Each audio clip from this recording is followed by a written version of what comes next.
By now, you have probably arrived at the same conclusion that I came to a long time ago, that dealing with headache problems, no matter how severe the pain is, in an entirely natural manner, if at all possible, has got to make a great deal of sense.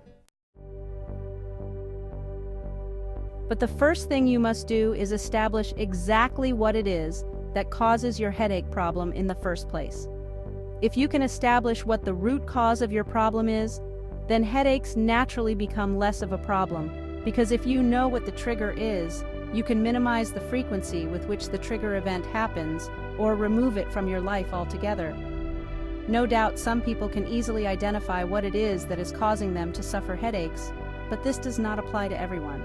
In fact, because almost anything you can think of could be a potential headache trigger, it can be extremely difficult to isolate exactly what it is that is setting off your attacks.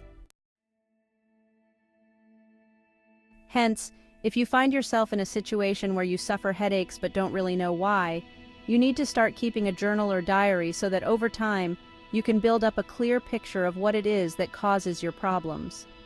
Rate the headaches that you suffer on a scale of 1 to 5 or something of this nature, with a 1 representing an ordinary pain-free day up to a 5 where the pain is severe.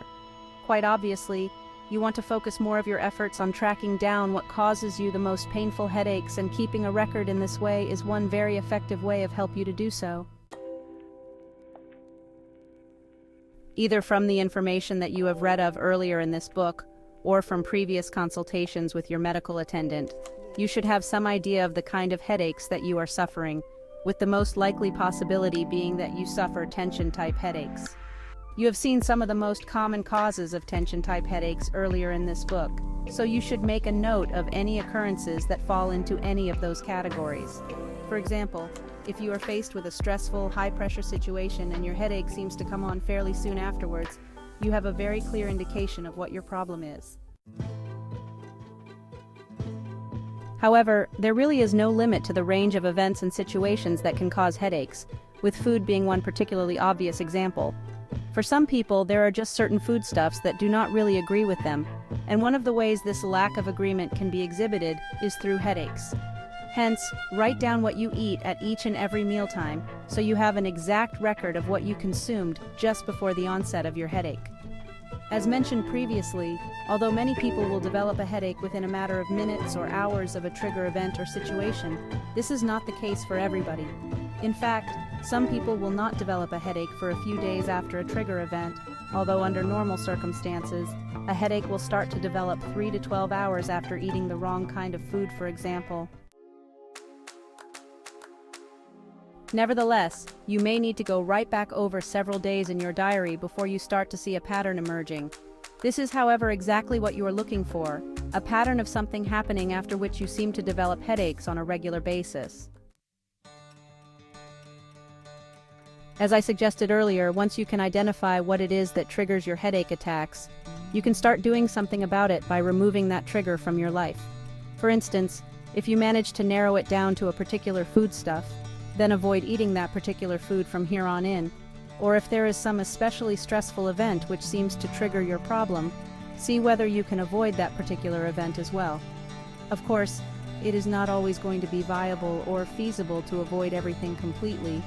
For example, if your headaches seem to be triggered by tensions at work, there is not much you can do to get away from those stressful situations completely unless you change your job, which may of course be an option worth considering if the problem gets too bad. Nevertheless, even in this scenario, knowing the root cause of your problem is half the battle, because, armed with this knowledge, you can begin to do something about it.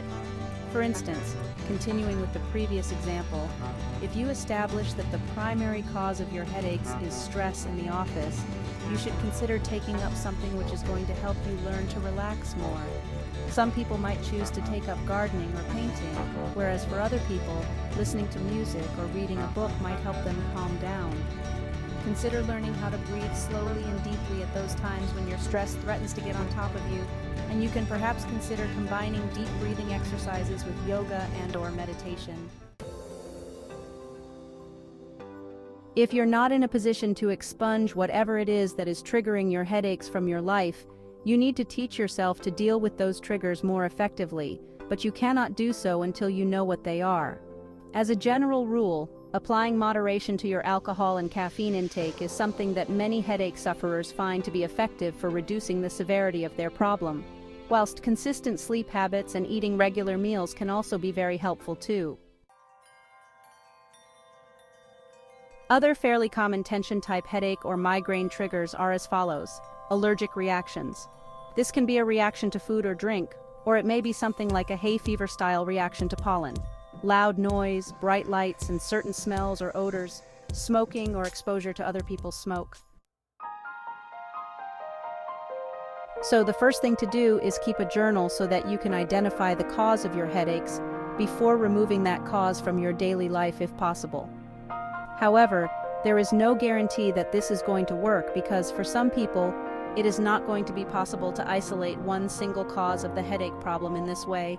If this is the case, you may have to look for alternative answers.